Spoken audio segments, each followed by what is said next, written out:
कांग्रेस नेता राहुल गांधी आज लोकसभा चूंटणी 2024 માટે કેરળની વાયનાડ બેઠક પરથી ઉમેદવારી નોંધાવી હતી।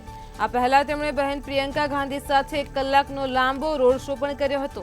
આ દરમિયાન રાહુલે વિસ્તારના લોકોને કહ્યું કે તમારા સાંસદ તરીકે હોવું તે સૌભાગ્યની વાત છે।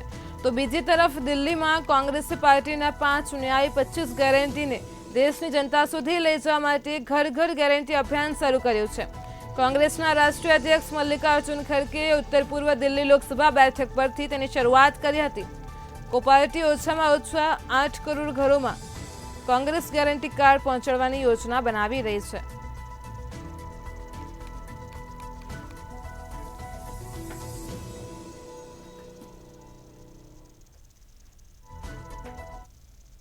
જે પ્રમાણે લોકસભાનું જે ઇલેક્શન જે જાહેર થઈ ચૂક્યું છે અને જાહેર થતાની સાથે ઉમેદવારો પોતાની ઉમેદવારી પણ નોંધાવતા હોય છે, ત્યારે કોંગ્રેસના દિગ્ગજ નેતા અને વાયનાડના સાંસદ રાહુલ ગાંધીએ પણ પોતાની ઉમેદવારી છે તે નોંધાવી છે। વાયનાડની અંદર સાંસદ રહી ચૂકેલા રાહુલ ગાંધીએ ફરી વખત વાયનાડથી જ પોતાની ઉમેદવારી નોંધાવી છે અને ઉમેદવારી નોંધાવતી વખતે તેઓએ એક વિશાળ રેલી જે છે તે રેલી નીકાળી હતી અને રેલીની અંદર હજારોની સંખ્યામાં કોંગ્રેસ કાર્યકર્તાઓ જોડાયા હતા, હોદ્દેદારો પણ જોડાયા હતા, પરંતુ સાથે સાથે પ્રિયંકા ગાંધી જે તેમની બહેન છે તે પણ રાહુલ ગાંધીની સાથે સતત તેમની સાથે રહી હતી। જે પ્રમાણે 1 કિલોમીટરની જે આ રેલી જે છે તે 1 કલાક સુધી આ વિસ્તારની અંદર ફરી હતી। ત્યારબાદ જે કલેક્ટર ઓફિસે ત્યાં જઈને તેઓએ પોતાનું નામાંકન જે છે તે ભર્યું હતું। આ સાથે તેઓની સાથે પણ બીજા ઘણા બધા જે નેતાઓ છે તે પણ હાજર રહ્યા હતા। આ જે રેલીની અંદર ઘણી બધી વાતો સામે આવી છે, જેની અંદર રાહુલ ગાંધીએ અલગ અલગ જે પોતાના જે મતના જે ઉમેદવારો છે, સાથે સાથે પોતાના જે લોકો જે છે, ખાસ કરીને જેઓને મતદાર જે છે વાયનાડના, તેઓનો પણ આભાર માન્યો હતો અને સાથે કહ્યું છે કે તમામ લોકો તમે મતદારો નથી, પરંતુ તમે લોકો મારા ભાઈ બહેન અને માતા અને બહેનો છો।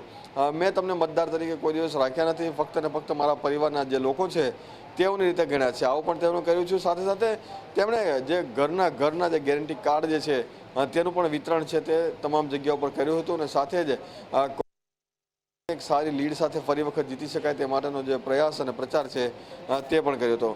સૌથી મહત્વની વાત એ છે કે રાહુલ ગાંધી વાયનાડની અંદરથી 2019ની અંદર જ્યારે ચૂંટણી લડ્યા હતા ત્યારે 7 લાખથી પણ વધારેની લીડ સાથે તેઓ જીત્યા હતા। તેઓને 7 લાખથી પણ વધારે મતો જે છે તે મળ્યા હતા। 65% જે મતો જે છે ટકાવારી તેઓને મળી હતી। આ સાથે જ જે પ્રમાણે પ્રચાર અને પ્રસાર જે શરૂ કર્યો છે તેની અંદર જે અલગ અલગ ન્યાય જોડો યાત્રાની અંદર જે મુદ્દાઓ જે રાખવામાં આવ્યા હતા તે મુદ્દાઓની પણ તેઓએ ચર્ચા કરી હતી લોકોની સાથે, અને સાથે જ આગામી દિવસોમાં પણ જે વાયનાડના લોકો જે છે તેને સેવા કરવાનો જે મોકો જે આપ્યો છે તેમાં ખરા ઉતરશે તેવું પણ આશાવાદ તેઓએ વ્યક્ત કર્યો હતો। આ જે વાયનાડની જે સીટ કેરળની અંદર રહેલી છે તેની અંદર CPIના જે નેતા છે એની રાજા, તેમણે પણ પોતાનું જે નામાંકન છે તે ભર્યું છે। તેઓએ પણ જે રેલી નીકાળી અને રેલી સ્વરૂપે જે કલેક્ટર કચેરી ગયા હતા ત્યાં તેમણે ફોર્મ ભર્યું હતું।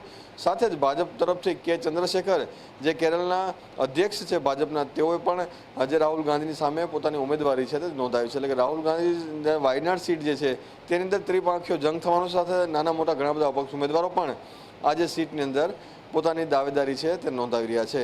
એટલે કે એક વિશાળ જે જનસભા રેલી જે છે તે નીકાળીને ત્યારબાદ આજે આખું જે રાહુલ ગાંધીએ પોતાનું જે નામાંકન પત્ર છે તે ભર્યું હતું। જી।